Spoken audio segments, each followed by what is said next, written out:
जय भोलेनाथ की। रुद्र संहिता पार्वती खंड 37वां अध्याय।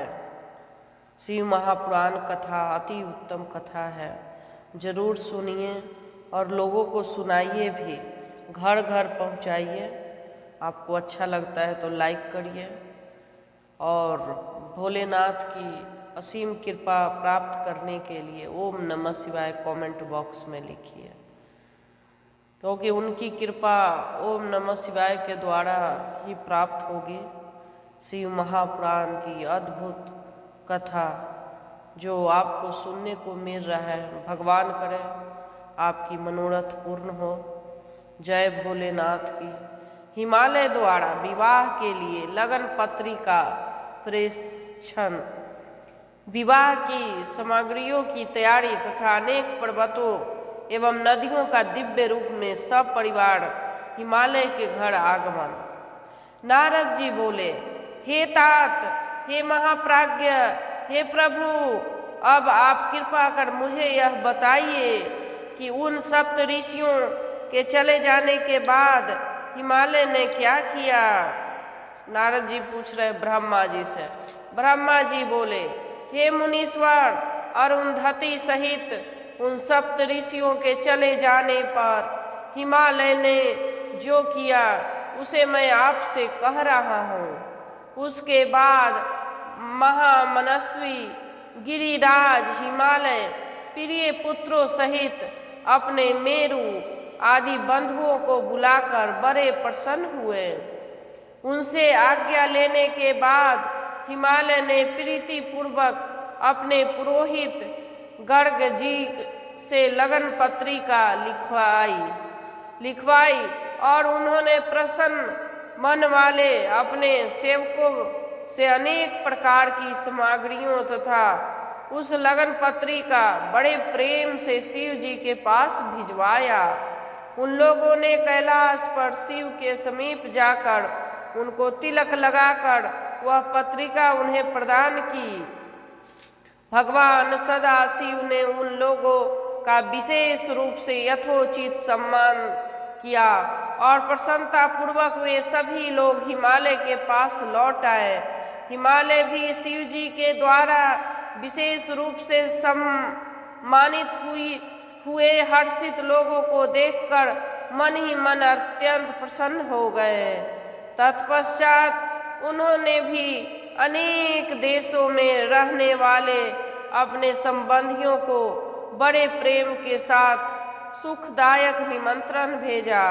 उसके बाद उन्होंने आदर से उत्तम अन्न तथा विवाह के लिए अनेक प्रकार की उपयोगी सामग्रियां एकत्रित की।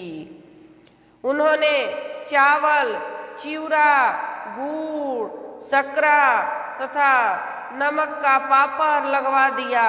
दूध, घी, दही की वापी बनवाकर उन्होंने जौ आदि का आटा, लड्डू, पूड़ी, स्वास्तिक, शक्करा का प्रभुत संग्रह करवाया और अमृत के समान स्वादिष्ट इच्छू रस की वापी बनवा दी तथा मक्खन, आंसुओं का समूह एवं महास्वादिष्ट पकवानों एवं रसों का ढेर लगवा दिया। शिव जी के गणों तथा देवताओं के लिए हितकारक अनेक प्रकार के व्यंजन वस्तुएं तथा अग्नि से पवित्र किए गए अनेक प्रकार के बहुमूल्य वस्त्र, नाना प्रकार की मणियां, रत्न, स्वर्ण तथा चांदी, इन द्रव्यों को तथा अन्य वस्तुओं को विधि पूर्वक एकत्रित करके गिरिराज ने मंगलदायक दिन में मंगलाचार प्रारंभ किया।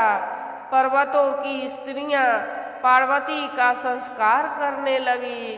वे स्वयं अनेक प्रकार के आभूषणों से सुसज्जित होकर प्रसन्नता पूर्वक मंगलाचार करने लगी। नगर में रहने वाले द्विज स्त्रियां भी प्रसन्न होकर उत्सव तथा मंगलाचार के साथ अनेक प्रकार के लोकाचार करने लगी। हिमालय भी प्रसन्नचित होकर प्रेम के साथ समस्त मंगलाचार कर बंधु वर्गों के आने की प्रतीक्षा करने लगे। इसी बीच निमंत्रित करके उनके सभी बांधव अपने स्त्रियों, पुत्रों तथा सेवकों सहित प्रसन्नता पूर्वक वहां आ गए। हे देवर्षे, अब उन पर्वतों का आगमन आदर पूर्वक सुनिए।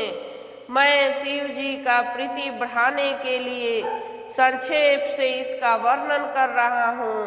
सबसे पहले सर्वश्रेष्ठ तथा श्रीमान देवालय नामक पर्वत सुंदर भेष से अलंकृत होकर दिव्य रूप धारण करके अनेक प्रकार के रत्नों से देदीप्यमान अपने समाज तथा कुटुंब के साथ अनेक मणियों तथा बहुमूल्य रत्नों को लेकर हिमालय के यहाँ पहुँचे। संपूर्ण शोभा से संयुक्त मंदराचल अनेक प्रकार के उत्तम उपहारों को लेकर अपनी स्त्री तथा पुत्रों सहित हिमालय के पास गए।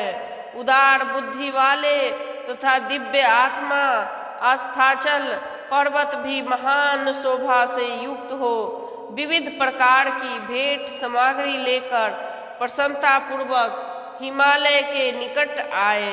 उसी प्रकार हर्षोल्लास से समन्वित उदयचल भी सभी प्रकार के उत्तम रत्न तथा मणियों को लेकर अति उत्तम परिवार के साथ आए। मल्याचल भी आदर पूर्वक अत्यंत दिव्य रचना से युक्त हो बहुत सी सेना तथा परिवार सहित हिमालय के यहाँ आए। हेतात दरदर नामक पर्वत भी प्रसन्न हो अपनी पत्नी के साथ महान शोभा से युक्त होकर हिमालय के घर शीघ्र पहुँचे। निषद पर्वत भी प्रसन्नचित होकर अपने परिवारजनों के साथ हिमालय के घर आए। इसी प्रकार महाभाग्यवान गंधमादन पर्वत भी पुत्र तथा स्त्रियों के साथ प्रसन्नता से हिमालय के घर आए। महान ऐश्वर्य से समन्वित होकर करवीर तथा पर्वत श्रेष्ठ महेंद्र भी हिमालय के घर आए।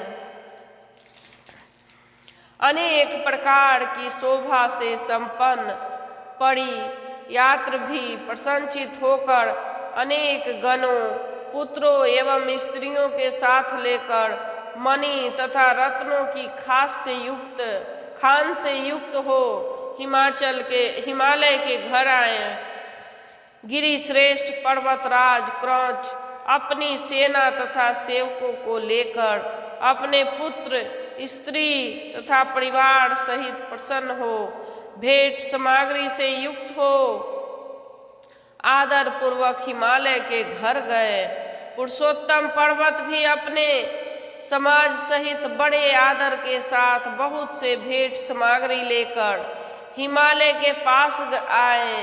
नील पर्वत भी अपनी स्त्री तथा पुत्र के साथ बहुत सा द्रव्य लेकर आनंदित होकर हिमालय के घर आए। त्रिकूट, चित्रकूट, वेंकट, श्रीगिरी, गोकामुख तथा नारद ये पर्वत भी हिमालय के घर आए। पर्वत श्रेष्ठ विंध्य भी अत्यंत प्रसन्नचित होकर अपने स्त्री पुत्रों सहित नाना प्रकार की संपत्ति से युक्त हो हिमालय के घर आए। महाशैल कालंजर अपने अनेक गणों के साथ प्रसन्नता पूर्वक हिमालय के घर आए। कैलाश नामक महापर्वत भी बड़ी प्रसन्नता के साथ कृपा पूर्वक हिमालय के घर आए। वे सभी पर्वतों की अपेक्षा अधिक शोभा संपन्न थे।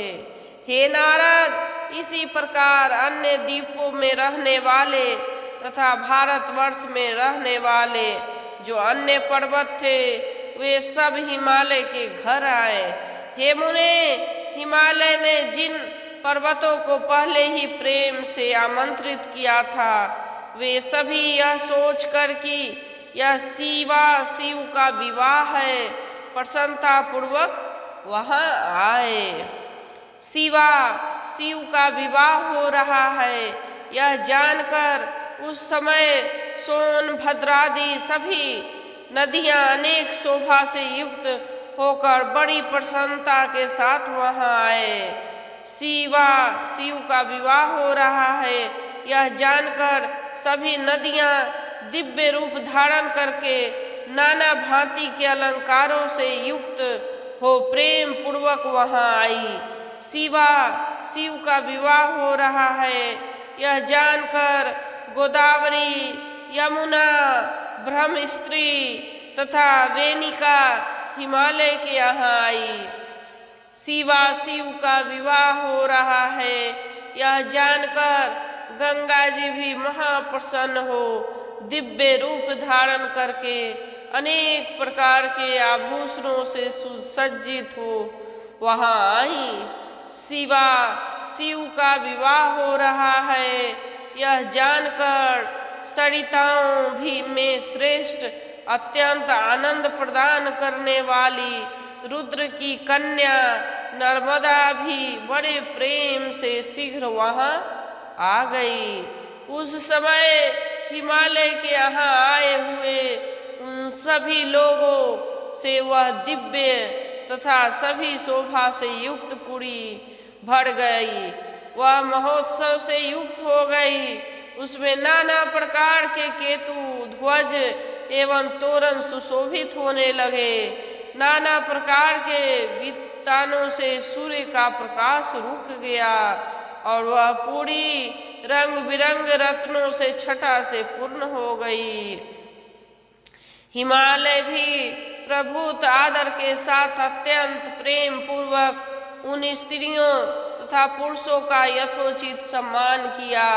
उन्होंने सभी लोगों को अलग अलग उत्तम स्थानों का निवास प्रदान किया और अनेक प्रकार की सामग्रियों से उन्हें पूर्ण रूप से संतुष्ट किया।